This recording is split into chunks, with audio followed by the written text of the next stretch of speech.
کی پناہ شوہر کی خدمت تو دور بلکہ شوہر سے خدمت کراتی ہیں.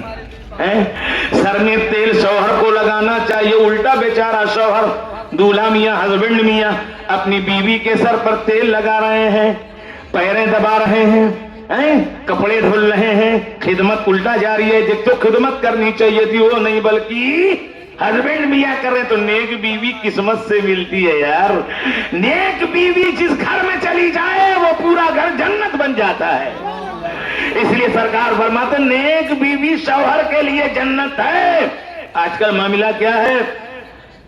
حضور فرماتے ہیں کہ اگر کوئی شخص اگر گھر میں شوہر داخل ہو تو بیویوں کو چاہیے مسکراہٹ سے اس کا استقبال کریں.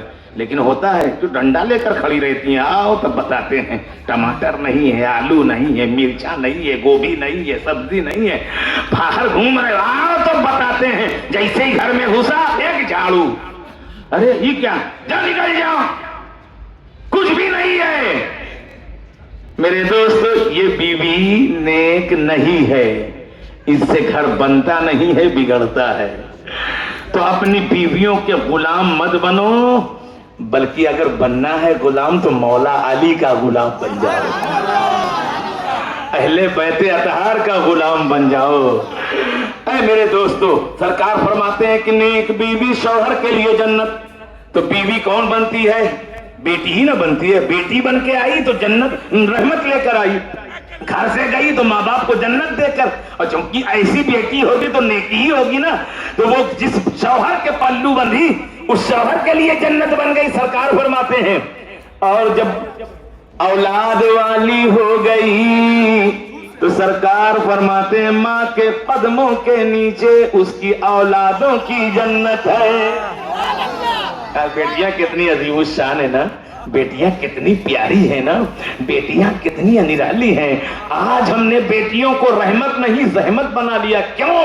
ہمارے معاشرے نے اتنا گھناؤنا کام شروع کر دیا ہے کہ بیٹی جس کے پاس ہوتی ہے جب شادی کا وقت آتا ہے تو اتنے انتظامات کرنے پڑتے ہیں جہیز کے، ڈیمانڈ پہ ڈیمانڈ، ڈیمانڈ پہ ڈیمانڈ. میں کہتا ہوں یارو جو ڈیمانڈ کرے اس سے ساتھ اپنی بیٹی کو کبھی مت دینا، اس لیے کہ آج وہ ڈیمانڈ کر رہا ہے. اگر ڈیمانڈ پورا نہیں ہوا تو آپ کی بیٹی کو نظر آتش کر سکتا ہے، جلا سکتا ہے، اس کا مرڈر کر سکتا ہے. اس لیے ایسے بھکاریوں کو اپنی بیٹیاں مت دیا کرو.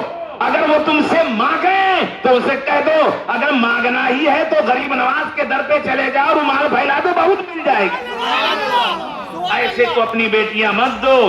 ان کو بیٹیاں دو جو بیٹیوں کو دو روٹی کا سہارا بن جائیں، ان کو بیٹیاں دو. آج لوگ جہیز مانگتے ہیں. میں تو کہتا ہوں یار تم جہیز ہی کیا مانگتے ہو، جہاز مانگ لو نا. تو یہ جہاز نہیں مانگیں گے، کیا جانتے ہیں نا کہ اگر جہاز مانگ لیں گے تو ایئرپورٹ کہاں سے لائیں گے؟ ان کے پاس تو رہنے کے لیے تو کمرہ نہیں ہے، ایئرپورٹ کہاں سے لائیں گے؟ میرے بھائیوں، بیٹیوں کو ہم نے زحمت بنا دیا ہے. ہاں، بیٹیوں کو ہم نے زحمت بنا دیا ہے، ورنہ بیٹیاں تو رحمت ہیں. اور ہم ایسی جگہ پر کہاں شادی کرتے ہیں؟ کروڑ پتی ہو یار، لاکھ پتی ہو یار، دولت مند لڑکا ہو یار، ایسا مت دیکھو. یہ دیکھو کہ بیٹا آنے والا جس سے ہم اپنی بیٹی کی شادی کر رہے ہیں، ہمیں دولت ہو یا نہ ہو لیکن تہذیب کی دولت ہونی چاہیے، تعلیم کی دولت ہونی چاہیے، عزت و احترام کی دولت ہونی چاہیے، تہذیب و تمدن کی دولت ہونی چاہیے، جس کے اندر اچھائی اور برائی کے پہچاننے کی دولت ہو. ایسی کی اوپر تو بیٹی دو گے تو خدا کی قسم اس کے گھر میں جب اولاد پیدا ہوگی تو کوئی حافظ قرآن ہوگا، کوئی نمازی ہوگا اور کوئی غلام غوث بن کر کے دنیا میں چمکائے گا. اے میرے دوستو، تو بیٹی اتنی پیاری. اب وہ سوداگر یعنی ایکسپورٹر جو تھا حضرت امام احمد بن حنبل کے پاس آیا. واقعہ پورا دیکھیے، الارم بج گیا ہے، بس جلدی. حضرت امام احمد بن حنبل کی بارگاہ میں آ کہنے لگا حضرت میرے پاس کوئی اولاد نہیں تھی، میں نے بہت اللہ سے دعا کیا اللہ تو ہمیں ایک بیٹی دے دے. اگر تو بیٹی دے گا نا خوب محبت سے اس کی پرورش کروں گا، اتنی اچھی پرورش کر کے، اور جب وہ جوان ہو جائے گی نا تو میں اس کو شادی کروں گا. اور میرا تو کوئی نہیں، صرف بیٹی ہے.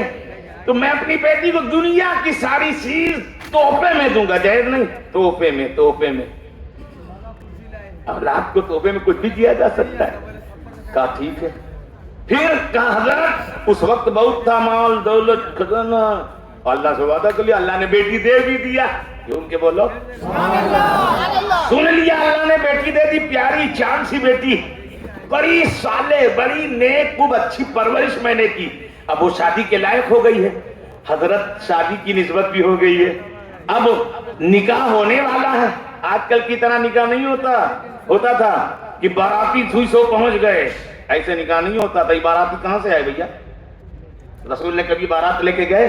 صحابہ کی کہیں بارات نکلی؟ کبھی نہیں. ہم بارات لے کے جا رہے ہیں. اور ڈیمانڈ چکن قورمہ بھی ہونا چاہیے, مٹن بھی ہونا چاہیے, چکن چاپ بھی ہونا چاہیے, فرائی بھی ہونا چاہیے, شامی کباب بھی ہونا چاہیے, چکن 65 بھی ہونا چاہیے, چکن ہنگامہ بھی ہونا چاہیے, چکن چلی, اتنا ڈیمانڈ کی بیچارہ وہ چکن چلی وغیرہ سے اتنا ڈیمانڈ کہ بیچارہ ویسے ہی ختم. اور اس کے بعد کچھ لوگ تو ایسے ہیں کہ خالی بس فری میں گھس جاتے ہیں. چلو بھیا مل گیا کھانا, نکل لو کھا لو, نہ ادھر سے دعوت نہ ادھر سے دعوت. ایک مرتبہ ایک شخص پہنچا دعوت میں, 3-4 آدمیوں کا گروپ تھا. یہ نوجوان پہنچ گئے, شامیانہ لگائے, کھانے میں پہنچے. کھانے کے بعد کھا رہے ہیں کتنے میں جو کھانا والا تھا وہ آیا, بھیا کدھر سے؟ وہ پوچھا کہاں سے آ رہے ہو, لیکن یہ سمجھا کہ کدھر سے پوچھا تو کہا ہم لوگ لڑکی والے کی طرف سے ہیں. جوتا نکالا, 2 جوتا مارا. کبھی یہ نہ لڑکی والا نہ لڑکا والا, شادی کا کھانا تو تھوڑی نہ ہے, یہ تو 40واں کا کھانا ہے. 2 جوتا مار. تو کچھ لوگ ایسے بھی بغیر دعوت کے اگر کوئی جاتا ہے تو حضور فرماتے ہیں چور بن کے جاتا ہے, غاصب بن کے نکلتا ہے. حضرت امام احمد حنبل سے فرمایا, کہنے لگا میں نے وعدہ کیا تھا, اب اس وقت تو میرے پاس کچھ بھی نہیں ہے, میں کیا دوں, کچھ سمجھ میں آتا نہیں, کچھ ہے ہی نہیں. اور میں نے رب سے وعدہ کیا کہ میں اپنی بیٹی کو سب کچھ دوں گا دنیا کی. تو اے حضور آپ امام ہیں, اتنے بڑے عالم ہیں, کچھ تو فرمائیے کیا کروں. تو آپ نے فرمایا تم نے اللہ سے وعدہ کیا, کہاں, تو تجھے پورا ہی کرنا ہوگا. کہا اگر کچھ تو ہے ہی نہیں, کرائے کے مکان پہ رہتا ہوں, اور پہلے تو اپنا 10 مکان تھا, اب کل بک گیا, کچھ بھی نہیں ہے, فقیر ہوں, قرض دار ہوں, بیٹی جوان ہے, کیا کروں, کیسے وعدہ پورا. کہا تو نے اللہ سے وعدہ کیا, پورا کرنا ہی ہوگا. کہا حضور کہاں سے پورا کروں.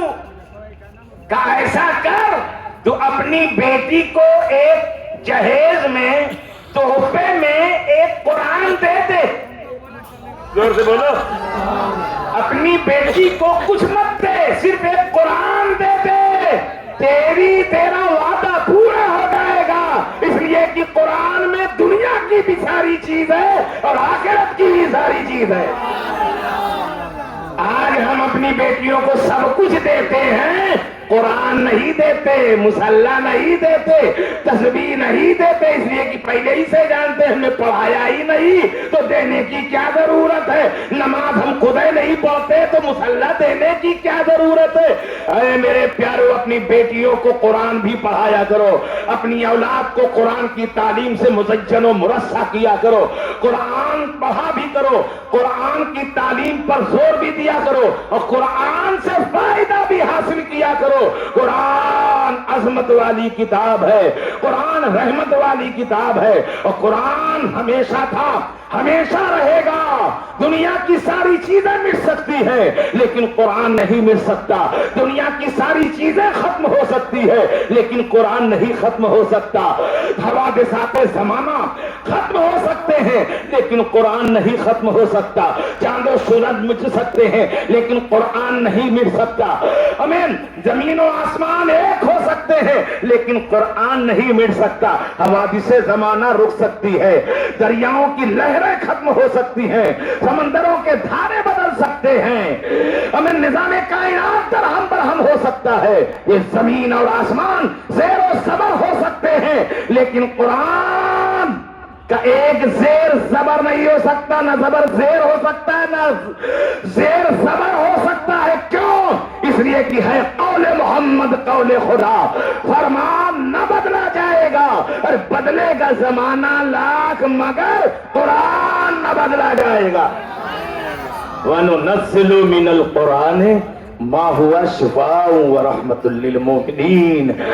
اور اللہ فرماتا ہے اے لوگوں میں نے قرآن میں مومنوں کے لیے شفا اور رحمت ڈال دی ہے، اس لیے قرآن سے پیار کرو، قرآن کا احترام کرو، قرآن کی تعلیم خود بھی حاصل کرو اور اپنے بچوں کو بھی قرآن کی تعلیم سے آراستہ اور پیراستہ کرو۔